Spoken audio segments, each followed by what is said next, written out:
Morning, morning, morning. Good morning. Good morning to you. Yes, and it's my favorite time to turn a page. Yes, but this morning we are going to be meeting in our next chapter the author of Jam Run, Russell Brooks. He's the author of Jam Run. This is the fifth book in a series of the fifth consecutive suspense thriller. Good morning and welcome to you. Good morning. Now, first off, before we get to the book, how long have you actually been writing? My first book came out in 2010, and that was a spy thriller, and that's how I wanted to start out.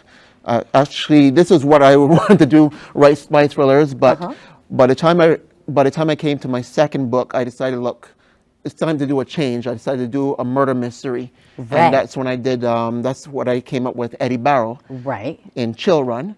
And this is the sequel that just came out March 31st of last year. Okay, now this book was inspired by tragedy. We're talking about, it's based on a real life event that took place in Jamaica, the murder of a gay Jamaican teenager. Now that subject matter for some might seem a little dark. Well, the thing is that these are stories that we read about in the paper that are in the news, and that was an incident that took place on July 21st, 2013, and it happened at a time when I was writing the Demeter Code, which was my fourth book, and it really struck me because the story was so disturbing that it made worldwide news. It made headlines in Canada, the UK, the United States, and even as far away as Australia. And reading on that, to think that something so horrific could happen to a human being. Yes. And that there were over 300 people, 300 potential witnesses at this dance party, and they all claimed that they did not see anything. That's what made it even more disturbing. That's why this book has 72 chapters, because there's so much to unpack. Yes. Now, outside of being an author, you also have a number of other skill sets. You're a musician, an athlete, a violinist, right? Yes. You've mastered the piano, the viola, the bassoon, and even the electric bass guitar. Yeah. So how do you wrap all of that up and then just stick to the pen? Well, the thing is that when I was playing 5 instruments, that was when I was in high school at the time, and eventually when I got into university, I stopped playing. I stopped playing because I was more focused on track and field.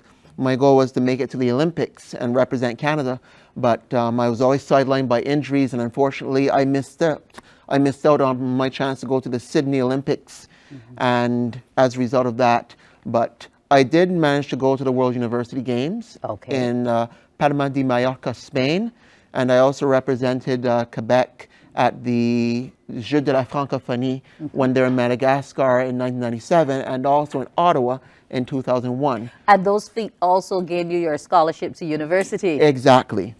I graduated from Indiana University with a bachelor's in biology, and I use my knowledge of science to help me write some of my books. Oh, okay, because I was just going to ask about that transition from the world of studying the body and creatures, what have you, to literature. Creating bioweapons, fictional bioweapons. Okay, so that's what we've done within the book. So already you can see that there's some intensity in these pages in terms of how it is set up and how it is lined up. Now, you're from Canada. Your parents are Bajan. Yeah. You've written about Jamaica. How important is it for you to look at these cultures through your pages and link them all to show how we connect with the diaspora? Okay, well, for me it was very important. For me, accuracy is very, very important. I did a lot of research because prior to writing the book, I've never been to Jamaica prior to writing the book.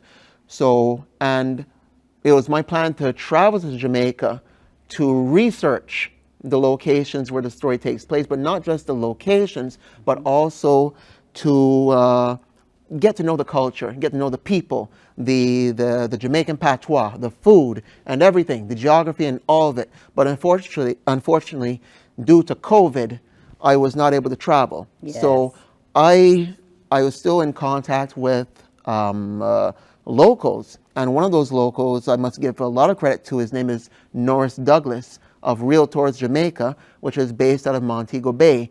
And my friends back home at the Jamaica Association of Montreal, they put me in contact with Norris, and also they were a big help to me with my book tours and throughout Eastern Ontario in last summer. Okay. And when they put me in touch with Norris, we did our conversations by Zoom. Zoom, yes. So we went over the entire book from the beginning to the end, and because you must have that cultural accuracy. exactly, because one thing I've learned from the very beginning when I wrote my first book, Pandora's Succession, is that it's not just the average person that's going to be reading, that could potentially be reading my books.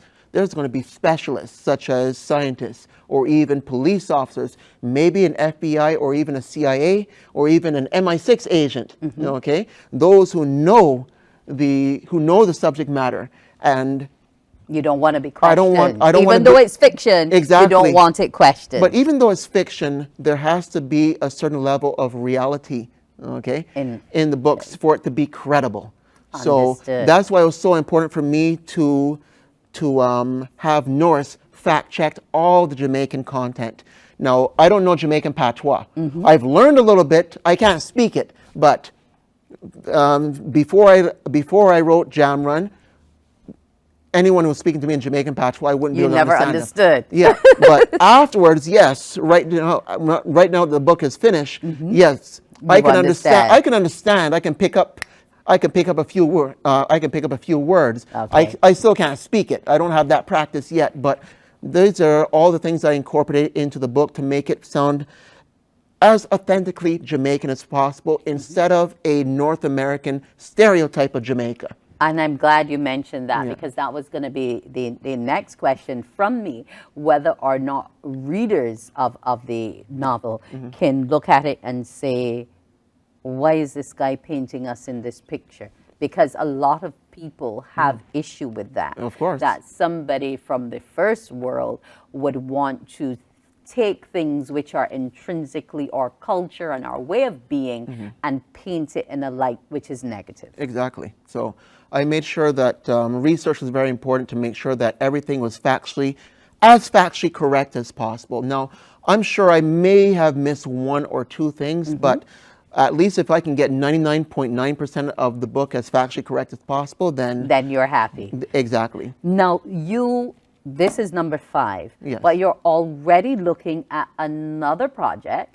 It's going to be another thriller, a spy thriller you're going back to, and you're looking to set it here in Barbados. Exactly, because I'm going back to the Ridley Fox Nita Paris series, and Nita Paris, actually I should say Dr. Nita Paris, she's a Bayesian, but she's also a CIA operative, and she's a scientist. She has a PhD in both microbiology and also in biochemistry, and she was originally hired as a weapons analyst, but she's now been partnered. After the first book, she's become partnered with Ridley Fox, who is a former JTF-2, which stands for the Joint Task Force 2, which is the Canadian version of the Navy SEALs. And at this point here, in the next story, it's going to be set here in Barbados, and I don't want to give away the spoilers because I'm still because we want people to read it, and Exactly. there's still going to research to do, etc. Now, what I'm hearing coming through from you is that a little bit of you is weaved into each character. Not only where you're at now, but maybe perhaps where you wanted to be in terms of careers and so on. Well, I have to be honest with you. I didn't want to be a CIA operative, and I don't know if you read Chill Run, but I No way would I have done the publicity stunt that Eddie Barrow did in order to get the attention of a publisher. I never would have done something like that. Okay, That was a case okay. of pure desperation for him. But Okay, so in terms of your characterization, what do you pull from in terms of building them out and making them full body characters in the text? well, what I do is I read other books. I read other books. I read articles in the newspaper and magazines. And the thing is that when I first wrote when I first wrote my first book, Pandora's Succession, okay, there was still some difficulty difficulty in, let's say, getting to know the characters. And the thing is that when I first started with the book, I didn't know the characters as well as I did by the time I got to the end.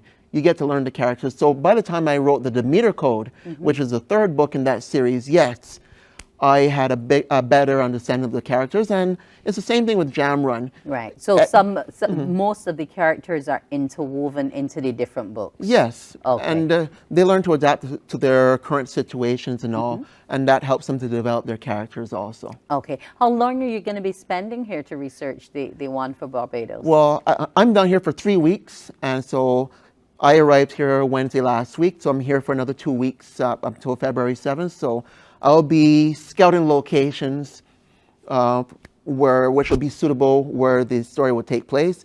I don't want to say which locations because I don't want to give away the spoilers. No, but I won't let you do that. we want to get the book out and read it and so on. We won't spoil it. No. Now, murder mystery, spy mystery book.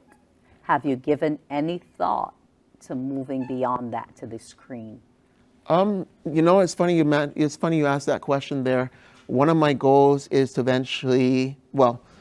eventually have my books translated to the silver screen. And I met an actor at a barbecue in Montreal, and he told me the advice he gave me, Russell, just keep writing, keep promoting your books, keep pushing them out there, and the right person will eventually spot you, and they will contact me. Okay, don't waste your time trying to contact or trying to pitch people in Hollywood because they're too busy, and I'm a nobody to these people here, so they're not going to take me seriously. But just keep on pushing and pushing and pushing, and eventually the right people will find you. So, okay. So outside of the writing, what else do you get up to? Well, outside of writing, I still train, even though I don't run track and field anymore. I retired in 2007, but I still work out, and yeah, I want to keep fit. I want to stay healthy. I don't want to fall apart. Because people think that brain energy is easy, but it takes just as much out of you as physical engagement. It does. It does. So, Barbados book, number 5. But what else is going on for Russell? Family, friends, what else do you engage in? Well, I'm down here not just here to tour, but I'm here to visit my family because I still have a lot of many cousins, aunts, and uncles that live here. I have family all over. I have family in California, New York, Atlanta, Toronto. So you stay England, connected. Yeah, England, even I have an aunt who moved from England down to France right now. So. Okay, well, maybe we'll see a French spy novel coming up. Russell, I want to thank you very much. Jam Run by Russell Brooks. It's the 5th in his series of mystery, suspense thrillers, and all the spying and everything. Russell Brooks, an author to look out for. Thanks for coming. Morning, morning, morning. Good morning.